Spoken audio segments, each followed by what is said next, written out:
গ্রাহকরা যতটুকু চাচ্ছে আমরা ততটুকুই দিচ্ছি, কিন্তু আমরা পর্যাপ্ত পাচ্ছি না। আমাদের যতটুকু প্রয়োজন ততটুকু আমরা পাচ্ছি না।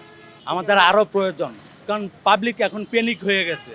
যে যা পারতেছে, গাড়িতে তেল আছে, বাইকে তেল আছে, তারপরেও নিতে চাচ্ছে, কিন্তু আমরা অতটুকু দিতে পারতেছি না।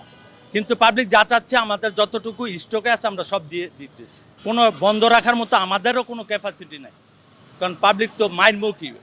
পাবলিক কোনো কথা শুনতে চাচ্ছে না। সবার গাড়িতে তেল আছে, মানে জ্বালানি আছে, তারপরেও নিতেছে। আমাদেরকে বলছে যে যা চায় এখন তাই দিতে। আগে কোটা সিস্টেম ছিল, সে কোটা এখন উঠে গেছে, কোটা নাই, আমরা দিচ্ছি, কিন্তু আমরা পর্যাপ্ত পাচ্ছি না, সেজন্য দিতেও পারতেছি না। যতক্ষণ থাকবে ততক্ষণ দিব, কারণ আমাদের এমন একটা জায়গায় পাম্প, আমরা মজুদ রাখার মতো কোনো ক্যাপাসিটি নাই। আর আমাদের বিক্রি করলেই আমাদের লাভ, মজুদে আমাদের লাভ না। কারণ যেহেতু দাম বাড়তেছে না, সেহেতু মজুদের কোনো ব্যাপারই নেই। যদি আমাদেরকে পর্যাপ্ত দেয়, আমাদের চাহিদা মোতাবেক দেয়, তাহলে আমরা চালিয়ে যাব, কিন্তু চাহিদা মতন না দিলে আমাদের বন্ধ রাখতে হবে। বিকাশ পেমেন্টে 10,000 টাকার বেশি অফার। শপিং চলছে তো।